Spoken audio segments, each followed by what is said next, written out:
Ya está. Ok. Estimados presentes, tengan ustedes muy buenas noches. Mi nombre es Adaía Rabanal Rimaicuna y les saludo desde la Oficina de Investigación y Divulgación Científica. El Consejo Directivo Regional 5 Piura del Colegio de Psicólogos del Perú les da la más cordial bienvenida a esta conferencia de martes de investigación. Me complace presentar a quienes hacen posible este programa desde el año 2022 y nos acompañan desde las redes sociales a través de Facebook. Me refiero a los directivos del Consejo Directivo Regional 5 Piura. Nuestra decana, la doctora Luz Angélica Toche Silva, consejero secretario Magíster Sergio Enrique Valle Ríos, consejera de Economía Magíster Julia Parra Villalonga, vocal 1 la doctora Fátima Rosalía Espinosa Porras y el vocal 2 quien nos acompaña en sala de Zoom, Magíster Kian Hans Castillo Urquiza. El día de hoy contamos con la presencia del ponente Flores Canter Pablo, quien nos va a impartir sus conocimientos por medio de esta ponencia. Tengamos en cuenta que los micros deben permanecer apagados para no interrumpir esta conferencia y podemos acompañar al ponente con la cámara encendida. Para el momento de las preguntas se podrán dejar por medio de los mensajes o también levantar la opción de la manito y el ponente podrá responderlos. Sin más preámbulos, vamos a darle la bienvenida al ponente Pablo eh, para dar inicio a esta conferencia. Bueno, muchas gracias. Es un placer compartir de nuevo con ustedes una instancia de formación como esta. Así que bueno, voy a compartirles la presentación que armé para hoy. Un ratito, por favor.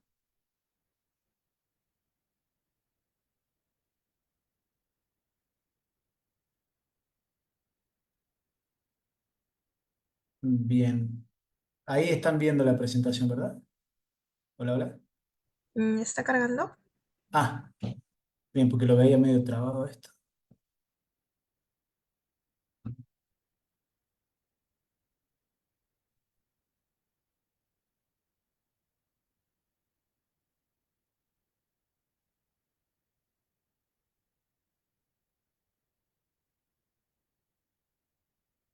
¿Todavía nada?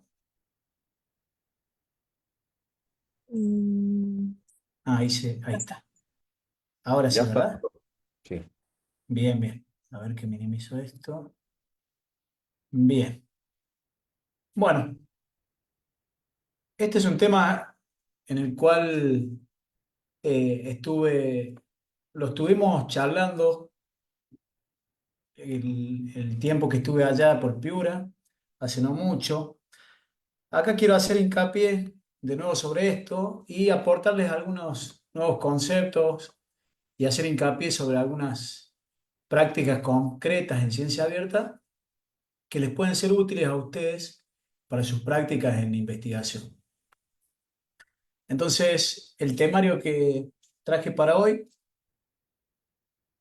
es, bueno, primero plantear el problema, es decir, el contexto a partir del cual se hace pertinente este proponer los valores y las prácticas en ciencia abierta, definir lo que entendemos por ética de la transparencia y ciencia abierta, mostrarles, bueno, qué evidencia hay del uso de estas prácticas y fundamentalmente también presentarles algunos recursos que pueden ustedes utilizar para adherir a estas prácticas de ciencia abierta. Bien, el problema básicamente consiste en dos aspectos fundamentales que hacen de las prácticas de ciencia abierta y de los valores de ciencia abierta algo necesario y algo importante. El primero tiene que ver con la presencia de lo que se denomina prácticas cuestionables o irresponsables en investigación, y el segundo refiere a la flexibilidad y heterogeneidad que es inherente al proceso de investigación. Empezando por las prácticas cuestionables en investigación, estas prácticas se presentan dentro de lo que se entiende el ciclo básico de investigación, ¿no? Son prácticas que pueden presentarse desde la misma generación de las hipótesis o la presentación de los problemas hasta lo que es la publicación de los resultados, pasando por supuesto por todas las fases que corresponden a una investigación, ¿no? El diseño del estudio, la recolección de los datos, el análisis y la interpretación de los datos. Entonces, se entiende por prácticas cuestionables en investigación aquellas acciones en cualquiera de estos puntos del proceso de investigación que impiden un correcto avance de la ciencia, es decir, que dan lugar a resultados no consistentes o sesgados y no válidos. Muchas de estas prácticas pueden definirse también como malas prácticas oportunistas, es decir, son prácticas que siempre van a hacer caer bien parado a la investigación. Les decía, son prácticas que siempre van a hacer quedar bien parado a la investigación, al investigador, perdón. Por ejemplo, hay dos prácticas acá que se mencionan como Harking y p-hacking, que son ejemplos de estas prácticas cuestionables de la investigación que están muy difundidas. Cuando hablamos del hacking, hacemos referencia a que el investigador ajusta la hipótesis a los resultados, ¿sí? Es decir, acomoda las ideas, los argumentos que maneja en el manuscrito o en el paper para que se ajuste a sus resultados. Entonces, cuando yo obtengo un resultado que va en contra de mi hipótesis inicial, en lugar de afirmar esto, es decir, en lugar de decir, efectivamente encontré resultados contrarios a lo que yo esperaba, lo que hace es acomodar la hipótesis. Modifico la hipótesis para que se corresponda con mis resultados y en este sentido poder afirmar que encontré lo que buscaba. ¿Sí? Por supuesto no era lo que buscaba en un principio y el investigador nunca hace explícita esta situación. En el caso del p-hacking se da algo similar, pero lo que se hace acá es pescar datos estadísticamente significativos o, en otras palabras, empujar los resultados más allá del punto de un punto de corte preestablecido para poder afirmar que encontré un efecto. ¿Sí? Entonces, en este caso, en lugar de hacer que la hipótesis se acomode a los datos, lo que hago es que los datos se ajusten a mi hipótesis o idea inicial. Entonces, si yo inicialmente buscaba un efecto y no lo encuentro con los análisis iniciales, lo que hago es repetir una serie de análisis, una serie de modificaciones en mi análisis, hasta que encuentre evidencia a favor de mi hipótesis. Y el problema también está acá en que no hago explícita esta situación. No hago transparente todos los pasos que llevé a cabo para encontrar ese resultado que va en línea con mi hipótesis de inicio. Bien, después tenemos otras prácticas cuestionables como pueden ser el sesgo en la publicación, que se relaciona con el hacking y el p-hacking, en que solo se publican aquellos resultados que son estadísticamente significativos, son novedosos o encuentran evidencia a favor de un efecto. Todo otro resultado que vaya en contra de una hipótesis o no sea estadísticamente significativo, se desecha. Se desecha por parte del investigador o por parte de la editorial que termina decidiendo si un artículo se publica o no. Bien, esto que les vengo comentando se puede resumir en la metáfora de la crisálida, o lo que se denomina efecto crisálida, que básicamente refiere a convertir una oruga, perdón, estos resultados iniciales en una bella mariposa que finalmente el artículo que se publica, ¿no? Pero se esconde justamente la crisálida, que es esto que vemos aquí en el medio, que vemos que tapa todo el proceso que se produce aquí adentro, que lleva, sí, que lleva a convertir esta oruga inicial en una mariposa. Es decir, los que terminan leyendo el reporte solo ven una bella mariposa y no pueden visualizar todo el proceso de transformación que se llevó a cabo para llegar a ese reporte. Esto es lo que se entiende como una práctica cuestionable en investigación, ocultar los pasos y focalizarse solamente en presentar una bella mariposa y no en mostrar cuáles fueron los pasos llevados a cabo para llegar a este resultado final. Bien, el segundo problema que lleva a la pertinencia de no ofrecer prácticas de ciencia abierta o valores de ciencia abierta, tiene que ver con la flexibilidad y heterogeneidad que es inherente a todo proceso de investigación. En este estudio que les presento acá es un ejemplo de esto. Acá a los investigadores se les presentaba la misma hipótesis y el mismo conjunto de datos. Cada uno de estos análisis que ustedes ven acá, listados como abordajes analíticos, se corresponde a distintos grupos de investigación. ¿Sí? Cada grupo de investigación, a cada grupo de investigación se les dio la misma base de datos, se les dijo la hipótesis que se buscaba contrastar y se les pidió que ofrecieran y aplicaran un análisis de datos que esté bien justificado. Fíjense la cantidad de posibilidades analíticas que hay para un mismo problema de investigación. Cada una de estas es un análisis, un abordaje estadístico distinto, pero que permite responder al mismo objetivo de investigación. Y fíjense no solamente en eso, sino en que los resultados no son iguales. Es decir, uno obtiene diferentes resultados en función del método estadístico que aplique, a pesar de estar trabajando sobre la misma base de datos y sobre un mismo problema de investigación o objetivo de análisis. Bien. Bien, entonces, con esto, lo que estamos diciendo es que los resultados son contingentes a las decisiones analíticas. La incertidumbre al interpretar los resultados de la investigación no solo es dependiente de prácticas cuestionables en la investigación, sino que también depende de las muchas decisiones razonables y bien justificadas del investigador. ¿Sí? ¿Qué solución se ofrece frente a esto? Es hacer todo esto explícito, hacer transparente los datos, los métodos y procesos, da la oportunidad al resto de la comunidad científica de visualizar las decisiones, cuestionarlas. Hay un micrófono abierto por ahí.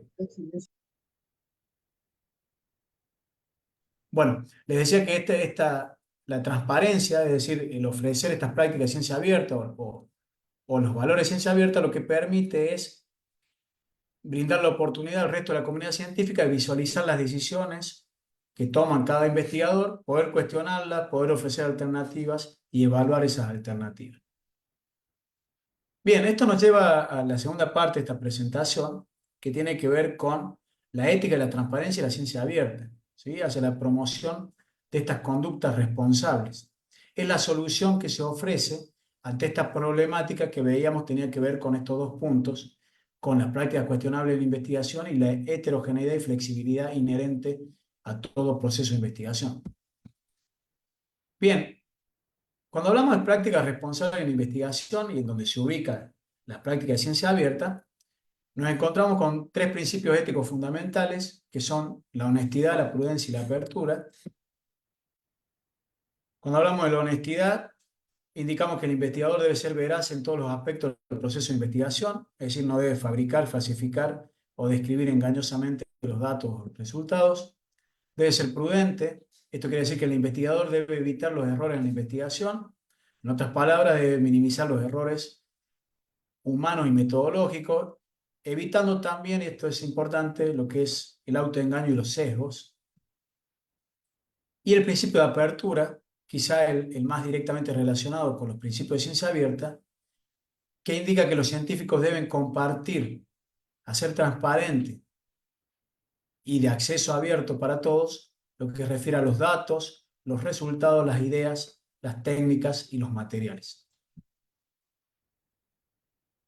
Si bien el último principio, el de apertura, es el que más directamente está relacionado con los principios de ciencia abierta, estos tres principios éticos que les acabo de mencionar, la honestidad, la prudencia y la apertura, pueden englobarse en el concepto o principio más general de transparencia, lo que se entiende como ética de la transparencia, que también está estrechamente vinculado a los principios de ciencia abierta. Y cuando nos referimos en general a la transparencia y también a los principios de ciencia abierta, estamos indicando que el investigador es responsable de la completitud, integridad, precisión, exactitud del reporte, y que éste debe adherir a las guías aceptadas por un reporte ético de la información. Bien, adentrándonos al concepto de ciencia abierta, y según los términos que venimos viendo hasta acá, si hablamos de conducta responsable en la investigación, necesariamente vamos a estar haciendo referencia a los valores y prácticas que se promulgan o quedan englobados en el concepto más general de ciencia abierta. Entonces, cuando se habla de ciencia abierta o de Open Science, estamos haciendo referencia a un término más general, un término paraguas, y estamos haciendo referencia a principios y prácticas que promueven básicamente una ciencia transparente, creíble, reproducible y accesible. Y siendo más precisos, cuando hablamos de ciencia abierta podemos distinguir, por un lado, un movimiento de ciencia abierta, en donde diferentes perspectivas han ofrecido una serie de reformas para promover mejoras en las normas y contextos de investigación. También se refiere a valores vinculados a la ciencia abierta. Estos son los valores éticos, principios éticos que recién les comentaba, que tienen que ver con la transparencia, la apertura, la adherencia a una ciencia diversa, equitativa, inclusiva y accesible. Y después tenemos las prácticas de ciencia abierta, que son una serie de iniciativas y recursos concretos que buscan promover una ciencia más rigurosas en términos de calidad y de posibilidad de reproducción, replicabilidad y consistencia. Y en términos de transparencia, esto es claridad, visibilidad y accesibilidad. Bien, también así como veíamos que para cada faceta o paso en el proceso, en el ciclo básico de investigación, podíamos identificar algunas prácticas cuestionables en investigación, también podemos identificar prácticas responsables en investigación ligadas a las prácticas de ciencia abierta. ¿Sí? Acá les marqué algunas de las más relevantes. Por ejemplo, tenemos lo que es el preregistro, que refiere a la práctica de publicar el plan para un estudio, incluyendo de manera transparente y precisa las preguntas e hipótesis de investigación, el diseño, el análisis, todo esto antes de que los datos hayan sido recopilados o examinados. Este preregistro lo que proporciona es una documentación transparente de lo que se planeó o se planea en cierto momento previo a la recolección o exploración de los datos, y permite también evaluar qué cambios pueden haber ocurrido después de que efectivamente se llevó a cabo la investigación. Entonces permite distinguir claramente entre lo que es algo confirmatorio, algo que se planeó a priori, de algo que es exploratorio, algo que se va haciendo de manera post hoc.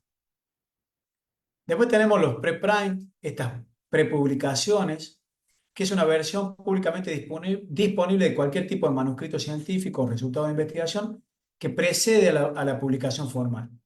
¿Sí? Estos preprint o prepublicaciones se suelen alojar en un repositorio de acceso abierto que facilita la difusión al compartir los resultados de la investigación más rápidamente que a través de la publicación tradicional. Luego tenemos lo que se entiende como materiales abiertos, código o datos abiertos, que nos refieren más que a brindar acceso público a los materiales, a los datos, a todo lo que refiere al proceso código de análisis que se ha utilizado en un determinado estudio. ¿Sí? Bien. Y lo que se ha visto también en algunos estudios previos es que aplicar este tipo de prácticas de ciencia abierta tiene un impacto favorable en la investigación y en la acumulación del conocimiento científico. Lo que le estoy mostrando en pantalla es evidencia de cómo la transparencia hace al proceso de investigación más eficiente. La investigación que le estoy mostrando, lo que se preguntó es cuántas investigaciones son necesarias para concluir acertadamente sobre un efecto. Lo que se concluye es que se necesitan muchas menos investigaciones para llegar a la conclusión sobre un efecto cuando los reportes son transparentes. Pero también, no solamente eso, también se alcanza mayor precisión, cuando el reporte es correctamente transparente y no selectivo, las estimaciones de los efectos son mucho más precisos y se encuentran esos efectos con menor cantidad de estudios. Entonces, se hacen más precisos los resultados y se hace más eficiente el uso de los recursos en investigación. Por otra parte, el control de estos sesgos referidos a los análisis y a los reportes selectivos nos permite alcanzar un conocimiento científico más realista. Fíjense lo que les estoy mostrando en pantalla. Lo que marca la línea continua, transversal acá a los años de publicación, es lo que se evidenciaba previo a promulgar prácticas de ciencia abierta, como pueden ser los preregistros, y lo que se observa posteriormente. ¿Sí?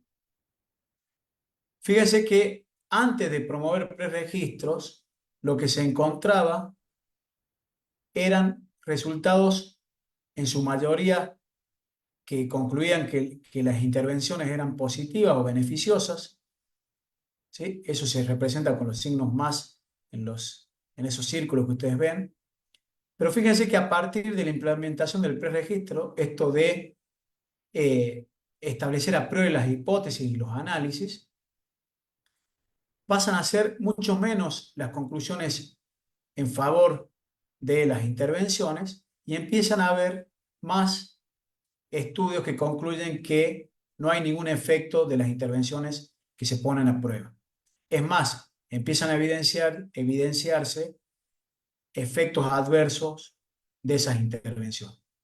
Entonces, fíjense cómo justamente el control de los sesgos en lo que es el reporte selectivo, en esto que veíamos al inicio como p-hacking o harking, ¿sí? Como el control de eso a partir de prácticas de ciencia abierta o la correcta implementación de prácticas de ciencia abierta, como pueden ser los preregistros, permite alcanzar resultados más realistas, ¿sí?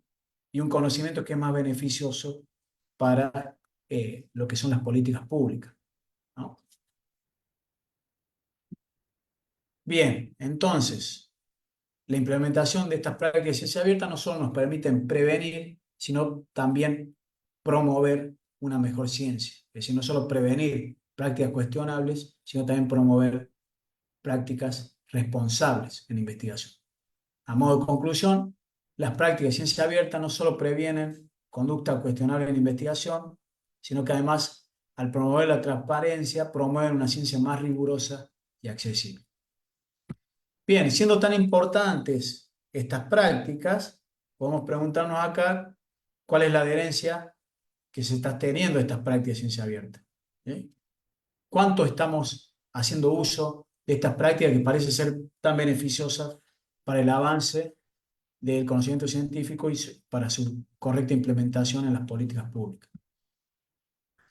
A modo de ejemplo, lo que vemos acá, a ver, déjeme que minimizo esto que me molesta Uy, perdón, me fui. Ahí está. Bueno, no lo puedo minimizar. Eh, a ver si puedo llegar a verlo bien. A modo de ejemplo, lo que está ahí arriba es la diferencia entre opinar, ¿sí? O estar de acuerdo con respecto a ciertas prácticas de ciencia abierta, como puede ser acerca de materiales abiertos, código abierto, o acerca del preregistro. Fíjese que la barra en color verde o coloreada lo que marca, y en particular en color verde, cuán a favor los investigadores están con respecto a esas prácticas. Fíjense que la mayoría está a favor de, por ejemplo, brindar acceso a los datos o a los códigos de análisis.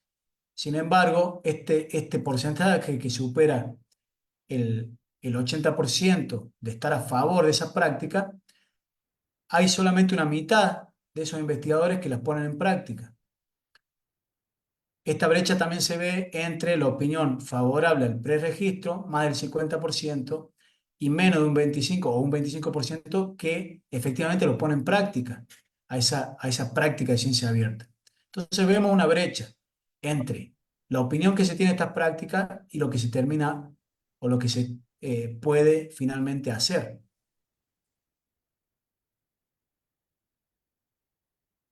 Bueno, hay algunas diferencias en algunos campos de conocimiento específicos, pero en general se mantiene esa tendencia que les mostraba anteriormente.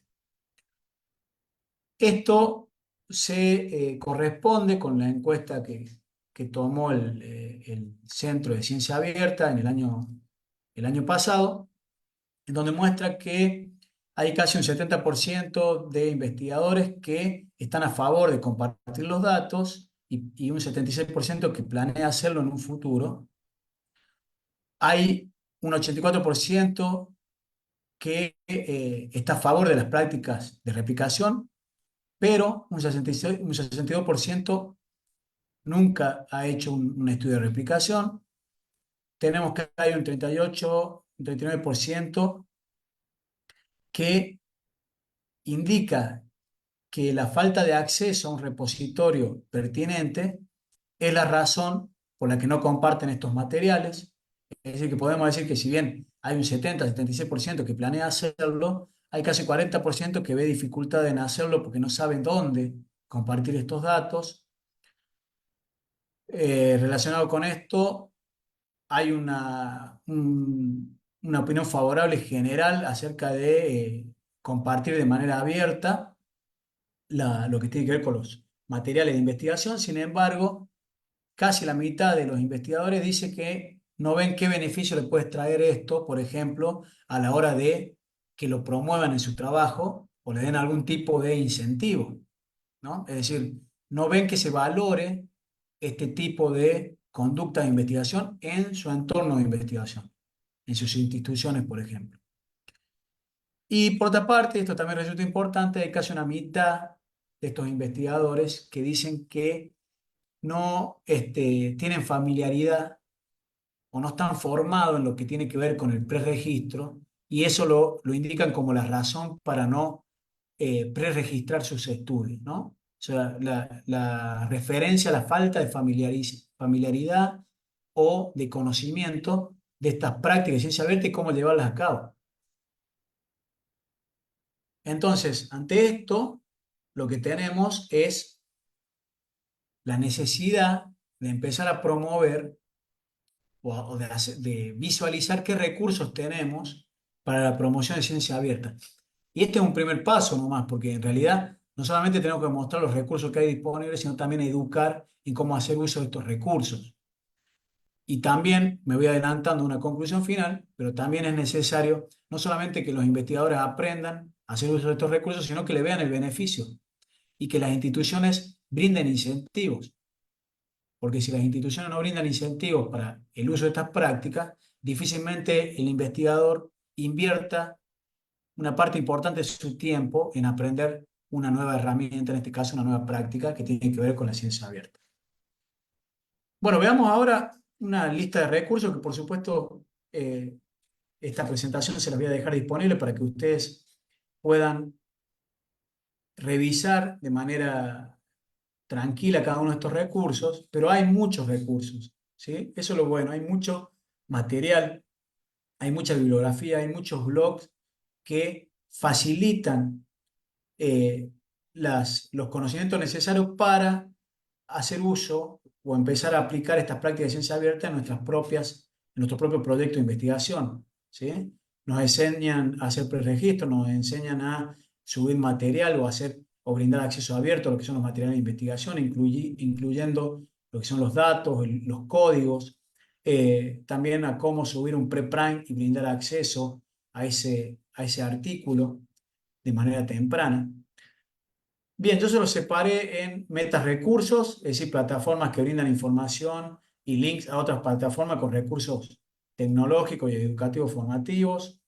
Eh, tenemos ahí también recursos tecnológicos, aplicación de herramientas que facilitan que los investigadores sean explícitos, claros y sistemáticos en los procedimientos y pasos seguidos en todo el proceso de investigación. Acá se destaca lo que es en esto de aplicación de herramientas específicas, lo que son el entorno para la ciencia abierta o el Open Science Framework.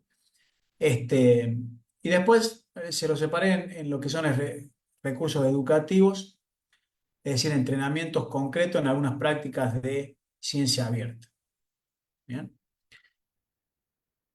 Lo que ustedes ven en pantalla ahora es un ejemplo de lo que es el Open Science Framework, que es una plataforma importante que los invito a que la revisen de manera detenida. Ahí hay un ejemplo, un print de pantalla de los proyectos que yo tengo, algunos de los proyectos que tengo incluidos en esa plataforma. El Open Science Framework es de fuente abierta y gratuita. Lo relevante es que integra una gran variedad de recursos para una ciencia abierta y reproducible y le da todas las opciones para plasmar de manera transparente, clara y completa todo el flujo de la investigación. Y entre esos recursos que les brinda esta plataforma están la posibilidad de subir preprint o postprint de los reportes de investigación, la posibilidad de subir preregistro de proyectos o planes de investigación y la posibilidad de brindar acceso abierto a las bases de datos, a los códigos y a todo material que sea relevante para la investigación. Bien, por ejemplo, esta es una investigación en donde nosotros, bueno, ya publicada sobre las prácticas de ciencia abierta en lo que es la investigación psicométrica del suicidio. Y como ven en esta misma plataforma, yo tengo incluido la versión post-prime del manuscrito. Tengo también información acerca de cuál fue el preregistro. Como esta fue una revisión sistemática, nos basamos en el protocolo Prisma.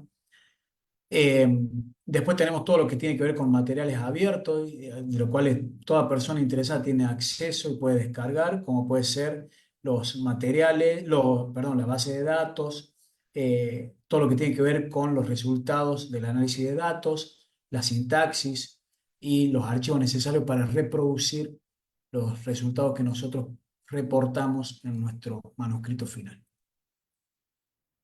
Luego tenemos agrupaciones como el Peer Community In, que son agrupaciones que toman estos valores de la ciencia abierta y se basan en sus prácticas para promover una forma distinta y más transparente del proceso de publicación de los manuscritos científicos. Por ejemplo, en el caso del Peer Community In, se basa en estas prácticas de ciencia abierta, como ser el preprint y el acceso abierto a todos los materiales de investigación en repositorios de acceso abierto. A partir de esa información, y esa información misma debe ser subida a esta plataforma que, como les digo, se llama Peer Community In, y esa información pasa a un proceso que se denomina de revisión por pares, pero un proceso abierto, en donde los investigadores y los interesados tienen acceso tanto al contenido de las revisiones de los manuscritos como a quiénes fueron los que realizaron esas revisiones. Y bueno, luego todo ese proceso se publica también en revistas que adhieren al acceso abierto de la información. Bien, para finalizar con esta presentación, algunas reflexiones finales. Lo primero tiene que ver con la promoción de prácticas de ciencia abierta, ¿sí? Promoción de la transparencia. Más allá de que estamos en un contexto que, como les dije inicialmente, es común encontrarse con prácticas cuestionables en la investigación, también es un contexto favorable para promover conductas responsables y transparentes en la investigación. Pero para esto debemos lograr esfuerzos colectivos con el objetivo de aumentar el conocimiento e implementación de estas prácticas de ciencia abierta. No debemos olvidar, y esto es lo que intento transmitirle con la imagen que ustedes ven en pantalla, que hay factores que terminan impactando negativamente en el quehacer científico, es decir, en el ciclo empírico, esto que ven ustedes en el círculo azul, en el sentido de que pueden impactar sobre la validez y consistencia de los resultados, alejándolo de estos objetivos, ¿sí? Entonces, estos factores no solo son propiedad del investigador, ¿sí? Esto es lo que intenta representar esta imagen. Hay factores del sistema científico o del entorno científico más amplio que terminan impactando en cómo se hace ciencia. Esto también está visualizado en la parte derecha del gráfico, ¿sí? Entonces, estos factores no solo son propiedad del investigador, por ejemplo, su sesgo, sino que también hay factores contextuales o macros que influyen en el cómo se hace ciencia. Entonces podemos identificar diferentes niveles contextuales, como puede ser a nivel de los departamentos, como ustedes ven acá, o a nivel de las instituciones. Entonces tenemos incentivos económicos, por ejemplo, orientados a resultados y cantidades, y no a la calidad y profundidad de investigación, lo que se suele denominar como publicar o padecer. También hay algunos niveles que tienen que ver con las revistas consideradas científicas. Entonces, estas revistas tienen muchas veces preferencia por resultados estadísticamente significativos, ¿sí? Y hay una falta de requerimiento hacia la adherencia a la transparencia o la ética de la transparencia. Y esto termina, por supuesto, repercutiendo en lo que es la forma en que se reporta las investigaciones y promueve omisiones o falsificación. Bien. Entonces, siendo las prácticas científicas comportamientos, estas prácticas pueden ser modificadas, pero volviendo a la reflexión anterior, esto es especialmente cierto cuando el contexto estructural e institucional facilita y promueve este cambio. Entre estos cambios estructurales necesarios encontramos el posicionamiento de nuevas reglas y nuevas normas, ¿sí? Hay que cambiar los incentivos en las instituciones. Hay que dejar de promover la cantidad sobre la calidad. Hay que dejar de promover resultados exóticos y siempre a favor de las hipótesis. Hay que promover que los proyectos se planteen, se diseñen a priori de manera clara, lo que se entiende como pre-registro, ¿sí? Todo eso debe ser una bajada de línea de la misma institución. Sin esto es muy difícil que estas conductas sean modificadas. En otras palabras, no se puede recaer la responsabilidad solo en el investigador. Hace falta un cambio institucional y estructural. Y en este sentido, no se trata solo de cambiar o de aprender una nueva práctica, en este caso una práctica de ciencia abierta, sino que se trata de cambiar la forma en que entendemos cómo debemos hacer ciencia. Bien, tenemos que ir más allá también de las prácticas de ciencia abierta. Tenemos que entender que una ciencia, para que llegue a buen puerto, debe ser una ciencia que sea lenta en términos de que sea bien pensada, una ciencia que sea éticamente transparente, colaborativa, reflexiva y crítica, ¿sí? Entonces, todo esto no, cuando hablamos de prácticas cuestionables, de ciencia abierta, no estamos intentando plantear solamente un debate intelectual, porque como intenté transmitirle, las prácticas, nuestras prácticas, en última instancia, poseen importantes implicancias en cómo nuestra ciencia afecta a la vida de las personas. Es decir, no es solo una cuestión conceptual, ¿no? Bien, con esto termino y les agradezco su atención y quedo atento a cualquier comentario o pregunta que quieran hacer. Gracias.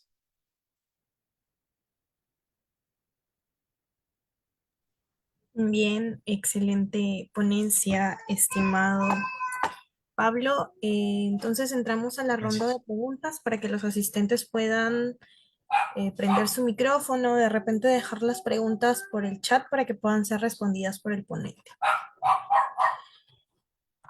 En el marco de la ponencia que acabas de hacer, resulta interesante y bastante enriquecedora para nosotros, yo, mientras los demás asistentes se animan en hacer una pregunta, podría hacerte una de repente con respecto a casi la última parte que mencionabas de las revistas científicas, ¿no? ¿Qué papel juegan estas revistas científicas justamente para promover la ética de la transparencia en una investigación científica y si hay alguna iniciativa que se haya resaltado en este sentido, ¿no? Bueno, gracias por tu comentario. Sí, sin duda las revistas tienen un rol súper importante, ¿no? Porque eh, tienden a ser el filtro que termina determinando si un manuscrito va a ser publicado o no, ¿no? Suelen ser el filtro que determina si un determinado reporte pasa los puntos o los criterios de calidad necesarios para ser considerado un conocimiento científico. Entonces, es fundamental que las revistas promuevan este tipo de prácticas de ciencia abierta. ¿De qué manera? obligando en cierta medida que si uno quiere publicar en la revista, brinda acceso abierto a la información necesaria para, por ejemplo, reproducir los resultados o para que otra persona de manera independiente pueda replicar la investigación y obtener un conocimiento similar, ¿no? Uno de los ejemplos que yo les mostré en este sentido es esta iniciativa que se llama Peer Community In, que justamente busca cambiar la forma tradicional en lo que refiere al proceso de investigación. ¿Sí? En términos generales, busca dar mucho mayor lugar y un lugar central, prioritario, a las prácticas de ciencia abierta. Básicamente, sin esas prácticas de ciencia abierta, no se puede lograr el proceso de publicación según estas nuevas tendencias. Pero más allá de estos cambios que son por ahí un poco más radicales, ya hay una tendencia a ir por publicaciones o revistas, mejor dicho, las revistas, hay muchas revistas ya que adhieren a los principios de estos de una ética de la transparencia, ¿no?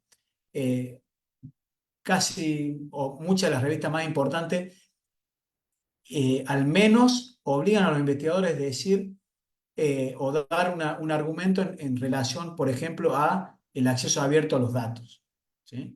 Eso ya no queda como así en la nube, sino que los autores deben dejar explícito si comparten o no los datos y si no lo hacen, por qué no lo hacen. Bueno, y así otro tipo de iniciativas, ¿no? Como pueden ser lo que se llama registro de reportes, en donde las revistas permiten que los investigadores publiquen, previo a recolectar los datos, todo el plan de investigación. Y es esto lo que es revisado por los pares evaluadores. Entonces, previo a recolectar los datos, los pares evaluadores se fijan si el diseño está bien planteado, si la estadística está bien diseñada, etcétera, etcétera. Una vez aceptado eso, los investigadores tienen el visto bueno para recolectar los datos. Bueno, y hace una serie de iniciativas que efectivamente se están dando y que sin duda marcan el lugar central que tienen las revistas en esto, de la adherencia a estas prácticas, ¿no? De estos valores de ciencia abierta. Muchas gracias. Gracias por responder la pregunta. No, de nada. Sí, ¿qué tal, doctor? Está bastante interesante la ponencia, sobre todo un poco para promover las buenas prácticas, ¿no? Hablaba usted del p-hacking, ¿no? Que básicamente es cuando el investigador se centra muchísimo en el valor P, ¿no? Mejor dicho, en la significancia estadística, con la finalidad de justamente hacer de incluir, mejor dicho, en sus investigaciones, sobre todo aquellas investigaciones, ¿no? Que han dado valores P significativos, ¿no? Yo creo que eso es una práctica muy común incluso en pregrado, ¿no? Donde obviamente, por ejemplo, el estudiante tiene que justamente hacer su discusión de resultados, ¿no? Y se alinea solamente a concentrar estas antecedentes, ¿no? En función a lo que más se alinea a lo que él encuentra, ¿no? Entonces, me parece que es una práctica bien también ya de raíz, sobre todo en el pregrado, ¿no? No sé cómo de repente en su experiencia lo están manejando, ¿no? Ahí en la universidad donde se encuentra. Gracias, Hans. Sí, yo comparto tu apreciación, pero le agregaría simplemente, o intentaría reflexionar principalmente en el conocimiento que nosotros le estamos transmitiendo a los estudiantes. Porque ya sea que estamos, ya sea en la bibliografía, ya sea en nuestra forma de presentar, lo que nosotros estamos transmitiendo por lo general es justamente eso, ¿no? Eso que tratamos de intentar transmitirle que debemos evitar. O sea, lo que estamos transmitiendo en la educación, en metodología estadística, es que lo importante es encontrar resultados estadísticamente significativos. Eso es lo relevante, ¿no? Y también estamos transmitiendo que eh, hagamos lo que hagamos, ¿no? Siempre tenemos que caer bien parados. Esto que hablábamos del efecto crisálida. Eso lo transmitimos nosotros en la formación de grado. Y lo que le estamos diciendo a los estudiantes es, mira, vos tenés que mostrar que tu hipótesis es correcta, de la manera que sea. Hacer lo que sea con los datos para que esto sea así. Por supuesto que no lo transmitimos de esta manera, porque no es que le estamos enseñando a ser deshonestos. justamente se trata de sesgos. Es decir, no tenemos la intencionalidad de ser deshonesto y de hacer mala ciencia. Por el contrario, queremos hacer buena ciencia. Lo que pasa es que no somos conscientes de estos sesgos y los vamos transmitiendo. Y esto repercute en la formación y, por supuesto, después en los investigadores. Y esto es común, es transversal en todo el mundo. O sea, no es que sea algo que nosotros estamos mal formados. Son sesgos comunes a la propia naturaleza humana, que hay que estar bien atentos. Y también hay errores, ¿sí? En lo que es eh, la formación misma, ¿no? Que también hay que estar atentos, por supuesto, por ejemplo, la formación de estadística y demás.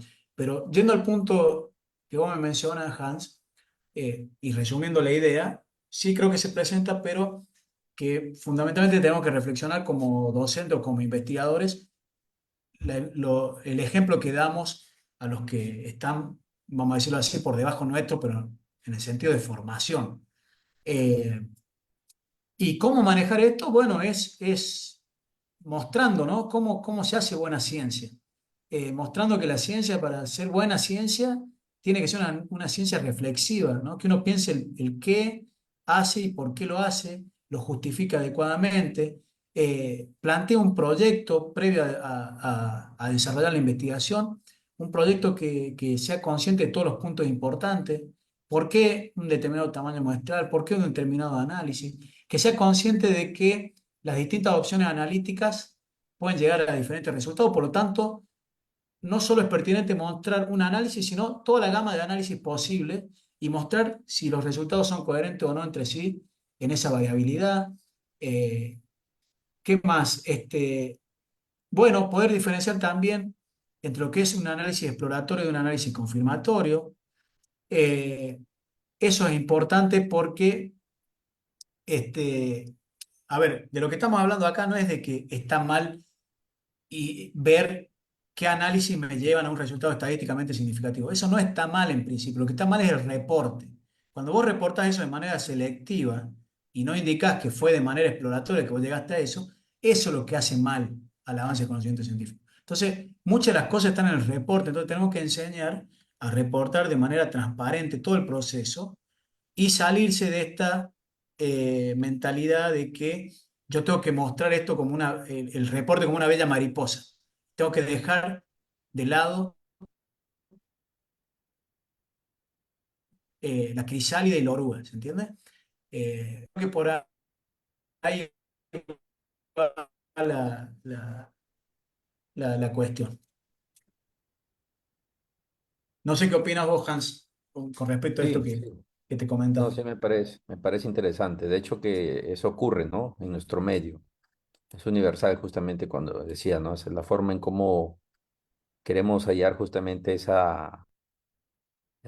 digamos, llegar a la hipótesis que hemos planteado, ¿no? De hecho. Ahora, por ejemplo, también ahora, no sé, hay una crisis en el tema de la replicabilidad de estudios. No sé si esto también tenga que ver un poco con respecto a la ciencia abierta o a la ética, ¿no? ¿Qué tanto esta crisis, ¿no? Porque hoy en día hay abundante conocimiento, ¿no? Reportes. Entonces, ¿cómo la replicabilidad podría ayudar justamente para esta ética, ¿no? Sí, a ver, Hans, en realidad, para ordenar un poco la información acerca de eso, eh, lo que es la crisis de replicabilidad, lo que viene a mostrar, por ejemplo, cuando yo hablo de crisis de replicabilidad, me refiero a que hubo una serie de metaestudios a lo largo de los últimos años, particularmente en psicología, que mostraron que mucho de el conocimiento que se creía bien fundado en psicología no se logra replicar cuando uno repite las investigaciones clásicas. Es decir, los investigadores han replicado investigaciones clásicas y no han llegado a los mismos resultados que supuestamente daban cuenta de teorías bien fundamentadas o bien establecidas en psicología. Entonces, eso es lo que se suele denominar crisis de replicabilidad. Entonces, a partir de eso es que surge la pregunta de qué estamos haciendo que no logramos replicar resultados, ¿no? Se supone que si una investigación está bien hecha, Si yo repito los mismos pasos, debería llegar a un resultado similar. Por supuesto que siempre el resultado es probabilístico y parcial, pero a la larga yo debería encontrar ciertos patrones. Bueno, la pregunta surge justamente a partir de esto, ¿no? No puedo repetir un hallazgo. Bueno, los investigadores han dicho, bueno, mira, esto no solo es por causa de la aleatoriedad en cuanto a los resultados científicos, sino que tiene que ver con prácticas, malas prácticas o prácticas cuestionarias de investigación que llevan a que un resultado que se obtiene por un grupo de investigación o un investigador no se pueda replicar por un grupo o un investigador independiente. Eso ha llevado a identificar estas prácticas cuestionables que tienen que ver con el p-hacking, con el hacking, por ejemplo, con el sesgo de publicación. Y eso ha llevado a proponer prácticas que en teoría, y esto es un campo de investigación abierta, mejoran, van a mejorar la replicabilidad de los resultados. ¿Bien? Eh, Tomando como criterio que si un resultado se replica, estamos hablando de que hay una ciencia más robusta o mejor hecha, ¿no? Basándonos en ese supuesto. Entonces, estas prácticas de ciencia abierta se promueven justamente teniendo en mente, en cierta medida, esta crisis de replicabilidad. Pero no es solamente eso. Por eso yo decía que no solamente las prácticas de ciencia abierta buscan prevenir, sino que también buscan promover, ¿sí? Promover una ciencia más rigurosa, una ciencia más reflexiva, ¿sí? También una ciencia más inclusiva. La apertura de los datos, la apertura de la investigación, no solo tiene que ver con hacer bien las cosas, sino que tiene que ver con que cualquier persona en cualquier lugar del mundo que esté interesado por un tema pueda acceder a esa información y pueda dar su aporte desde el lugar que le toque. Entonces, esa inclusividad también se logra promoviendo estas prácticas. Ahora bien, efectivamente estas prácticas de ciencia abierta dan lugar a todos estos beneficios y en teoría sí, pero es un campo también de investigación abierta. Y por eso yo les mostré algunos resultados, ¿no? De cuál es la implicancia de hacer uso de estas prácticas. Por ejemplo, el preregistro, ¿no? Muy bien, gracias, doctor. Por aquí hay una pregunta también, han hecho, Sí. ¿no?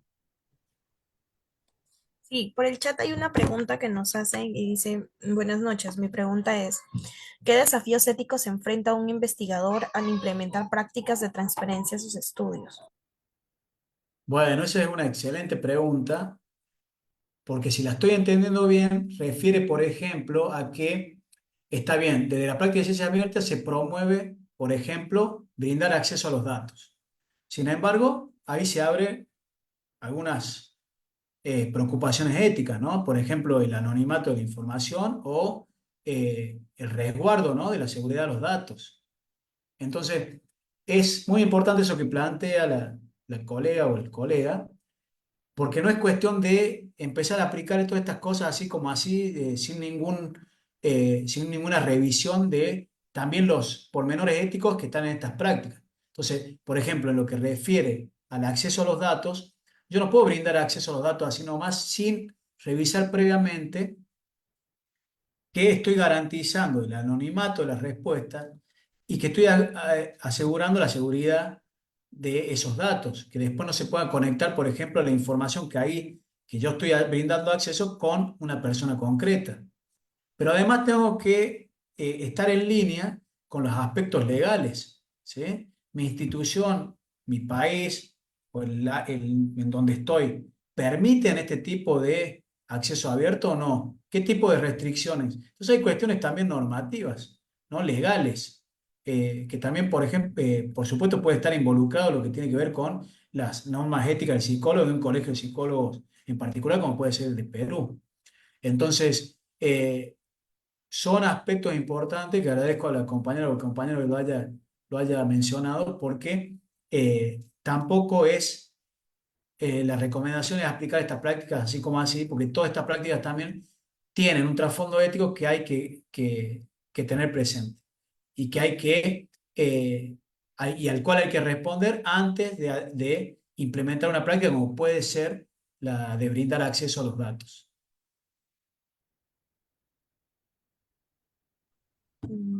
Bien, gracias. Gracias por responder. Una colega, de hecho, fue la que preguntó. Ah, bien, muchas gracias. Bueno, creo que no hay más preguntas. Ha sido una ponencia muy enriquecedora, ha sido muy interesante y bueno, de esta forma le doy el pase, Magister Hans, para hacer la entrega del certificado correspondiente. Muy bien, agradecemos, ¿no?, al psicólogo Pablo Flores Canter. Justamente ahí le hacemos reconocimiento por haber participado, ¿no? Como ponente, como siempre, en este programa de Martes de Investigación, ¿no? Con la temática Buenas Prácticas en Investigación, Ética de la Transparencia y Ciencia Abierta, ¿no?, que pues ha promovido el Colegio de Psicólogos de Piura durante el año 2022 hasta la actualidad. Así que agradecemos, colega, por su participación. Encantado de haber estado presente aquí. Y nada, quizá nos volveremos a ver en otro evento. Muchas Bueno, gracias. muchísimas gracias a ustedes por darme este privilegio de compartir otra vez con ustedes y poder discutir estos temas importantes y bueno, esperando seguir en contacto. Les mando un fuerte abrazo. Como siempre, un placer. Igual, Que anden muy igualmente. bien. Muchas gracias.